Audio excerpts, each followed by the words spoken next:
Welcome to Deep Thought. Many want to stay in their own world. You know, one thing I've seen with many people, many people, once they get into a certain way of thinking, into a certain environment, that's it. They good with it. And, you know, they don't want to grow beyond that. They don't want to learn what else is out there. You know, and I can understand that in a way. It's safe. It's what they're familiar with. Sometimes it's hard to step out into the unknown. It's hard to challenge your belief systems because when you stay in a certain world, you've developed some belief systems. You developed a way of living. But my thing is, I think that hurts them. It hurts them in many ways. One, the world they live in might not be really serving them. It's like when you get a lot of people who have a poverty consciousness. So they adapt to it and they in that world, but they never know anything different. They never travel. I mean, the only time they might see something different is if they watch something on TV, but that's abstract to them because they don't see that, right? You know, that's an issue. And another issue is a lot of times they want to stay in their world so much that when they are introduced to another way of doing things, they reject it. You know, one thing I get a lot, right? Now, as people know, I've challenged that, I always challenge that thugs getting a whole women narrative that many men have, particularly in the black community, right? And I could get some guys come at me, but I'm just like, dude, the reason why I'll challenge it is because I've never been stuck in one world.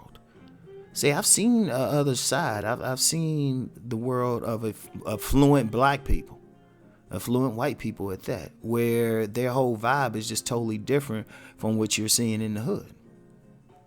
And, you know, that's why I'm able to say I've seen different subcultures within the black community. So I already know, hey, you know, you could say it in general, but it's not the reality of it. It's a portion. It's a reality, but that's because I'm able to change worlds. See, one thing I've told this, I've mentioned this before in several other videos.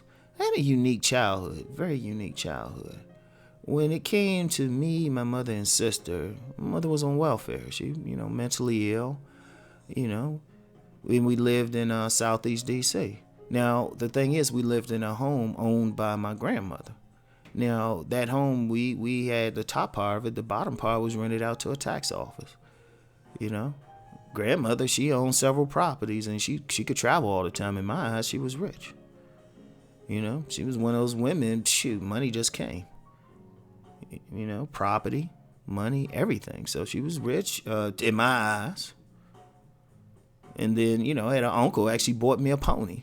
So I saw a totally different side of life. And then, I would go visit my grandparents, my grandmother and step-grandfather. And then my biological grandfather lived near there. I go stay over with him. Shoot, he had his own home. He always had money for me. So I got to see another side of things, just an ordinary growing up. And then, going to private school, doing this stuff, I saw different worlds. I was that type, I can go to a hood, go for people in D.C., I could go to the go-go and party right in the hood. But then I could go to a party and party with Jack and Jill, the upper crust black folks, right? I got to see different worlds. So I understood, okay, this is something different. And I think that's important, that people are introduced to different things. But see, you get some people, they don't have that same perspective. So they get stuck. And then when they are introduced to information that's not a reflection of their world, a lot of times they don't know what to do. In fact, they can be hostile. People, I'm going to tell you what, if you want to mess with somebody's head, show them something different from what they've grown to believe. Like if you hit a person's belief system hard, you can halfway kill them. And when I say halfway kill them, like literally. literally, because their belief system is so strong in something that they will find stuff to support it. They will find other people, yes people, and everything. But then when you say to them, well, okay, I respect you had that thing, but this is what I saw in my area. I mean, so many people want to stay in their own world that they will reject somebody else's perspective on it. But the key to life is learning other perspectives. That's the key. And respecting other perspectives. That's the key. That is the key to life, because the reality, unless you want to be agoraphobic and just stay in your home, and you have some people who love you enough to support you in that, or even if you somebody who's talented enough to make money online or do something, and you got some people like that, where they don't have to travel as much, right? They don't have to really go outside their comfort zone. That hurts them, because the reality is no matter what, you will always be presented with something that's going to bring you out your comfort zone. Always. That's a fact of life, because, first of all, if you go in a crowded, let's say you go in a grocery store, right? You have several different subcultures represented in there. Oh, here's a better example. Because I've mentioned I work retail. Because, I know, Rom. I had 1,001 jobs. I don't know. I got some distant Caribbean blood in me, right? So I worked retail. I remember I worked in this retail department store, right? Years ago. And I remember looking just at there was several black women that worked there, right? And I always remember, one day I just looked at them. I said, all of them represent a different subculture within the black community, different worlds. You had the hood girl, you had the older church girl, you had the college girl, you had the younger church girl. It was like, you had the Pan-African girl. You had everything. You had different worlds. Yet they all had to work together. See, to get through life, you're going to have to deal with people who, see things differently. You have to understand their perspective to really deal with them. See, people who know me very well, they know I like studying subcultures.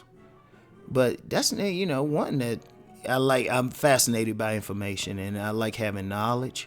But another basic part is I know how to interact with them. Because, of course, one of my 1,001 jobs was in sales. Now, one of the big things with sales, to be effective, and any salesperson can come on here and co-sign it. The best way to sell something to someone, regardless of the product, is to connect with them on some level. So one thing with my background being around very poor people, but then being around very affluent people, I could always switch up. Sometimes, and some people even pick this up, even in how I did videos, how I would have different types of pictures depending on the energy of the video. But that was just something, being able to change worlds. But it's a very important skill. And, especially I'm in sales. I'm in sales now. I have different types of people who watch my videos. I got street dudes, got affluent dudes, got conscious dudes, everything. But I can switch the world depending on who I'm dealing with. But the people who want to stay in their own world, they do themselves a disservice. Because here's a thing. It might be that their destiny is not in the world that they're living in. Let me say that again. Their destiny might not be there.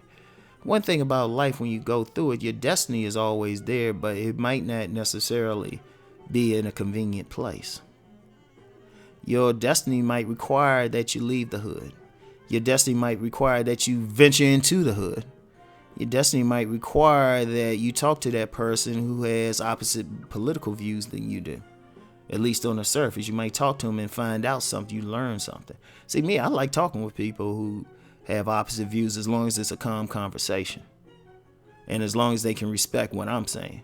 That's the one thing. They got to respect what I'm saying. I can respect theirs. I've actually had conversations, very fruitful conversations with white nationalists.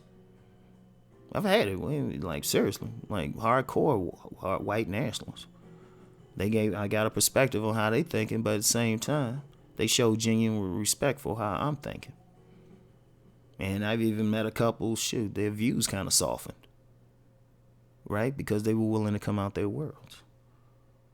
So one of the things is, as anybody, be willing to leave that world to venture out, to explore. So anyway, as always, think on this. Peace and blessings.